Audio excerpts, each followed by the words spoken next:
carry our devices almost everywhere we go. We're always staring at it, almost like you're looking at the love of your life.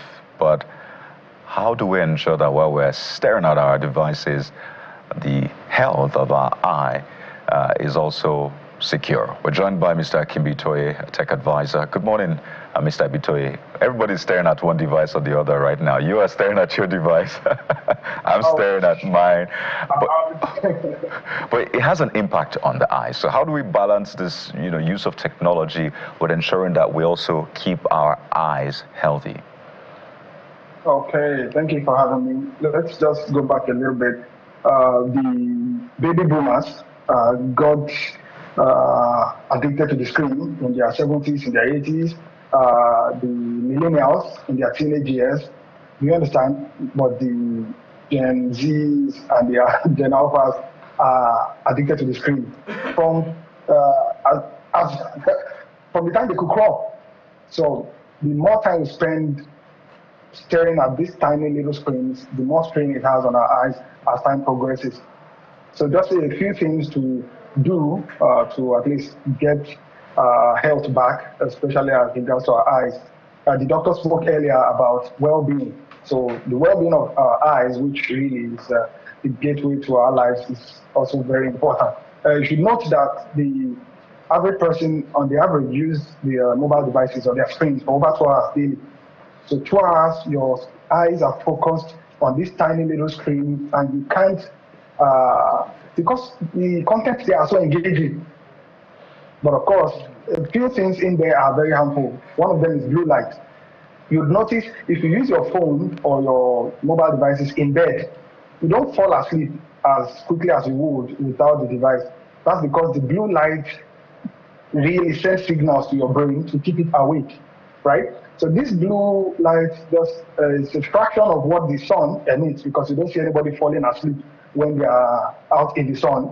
It's usually when it's dark in the night, and that's when your brain gets the signal, oh, I need to sleep now. So this light affects us because the wavelength of the blue light is really the one that is at the top.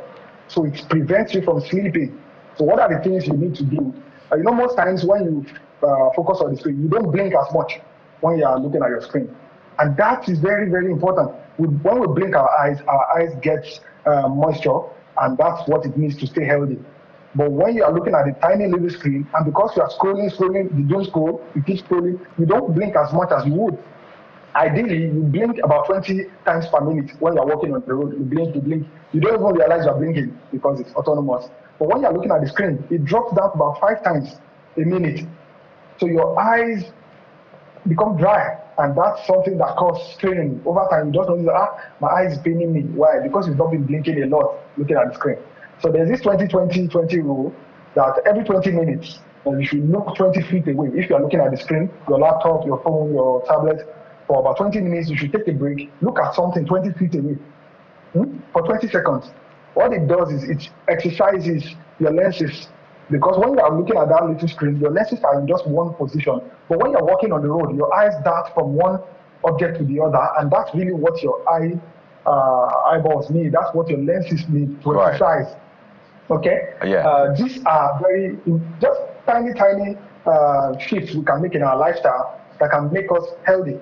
I want us to reiterate the 20-20-20 bit again. So if you've stared at your device for 20 minutes, right? 20 minutes, yes. You take a pause. So you set a reminder. That's very important. Set a reminder. Again, I hope that people are able to do this. Set a reminder and then look away from that device after 20 minutes to somewhere else for 20 seconds. Something that is about 20 feet away. Just something far away from your screen that exercises your eyes for 20 seconds. You can just look around. It helps. Right. It really does. I think it also explains why I have a little bit of a headache. I stared at my screen a little bit for too long last night before I went. Not so you can get anyone. So talk to us more. There's something you can do, because manufacturers have also realized this happens. So there are night mode. You notice night mode or eye comfort shade on your device. If you scroll down, you go to the notification bar, you see something called eye comfort or night mode. What it does is it filters out the blue light, and your screen looks a bit like sepia, just a little bit like orangish all it does is that light is calm and gives your body the signal that, oh, okay, it's time to actually drop the screen, and it's milder on your eyes. Another thing you can do is get the blue filter glasses. Not the recommended glasses, but blue filter. All it does is it helps you because the more time you spend with the screen, the more this radiation, because we don't stare at the sun, do we? No, but we stare at our screen, and this blue light being emitted oftentimes. Yes, we spend a lot of time with these screens. We should take a break, take a pause, or even put gates in place. So the night filter or the eye comfort shade on your phone is on all smartphones created from 2010 upwards. I promise you, Mr. Bitoye, my dark mode is on, or night mode as the case may be. The eye comfort shield is on as well. But you know, these devices just have a way of staying with you. There's a notification, there's an email to respond to, there's some work to do. Do you support those who advise cold turkey every once in a while? Just toss your device for, I don't know, as many hours as possible in a day and just leave it. Is that something we can achieve? Maybe for a full day, just do cold turkey. Is that something that can also work and is workable or doable? For someone like you, you know it's not possible. You are in demand. They need you.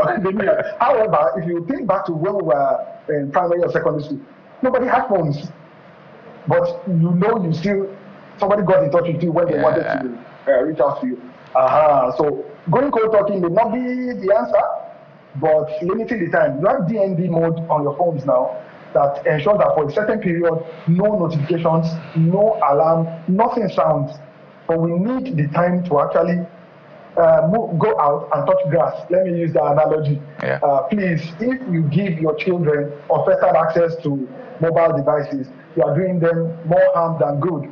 The medical practitioners have said this over and over again. The attention span these kids have are so limited these days that you call them, but they are so ingrained in Roblox, they are so ingrained in whatever it is they are playing, they are watching, because the manufacturer and the publishers of those apps, those software, made it engaging. Right. What they thrive on is the attention. Yes.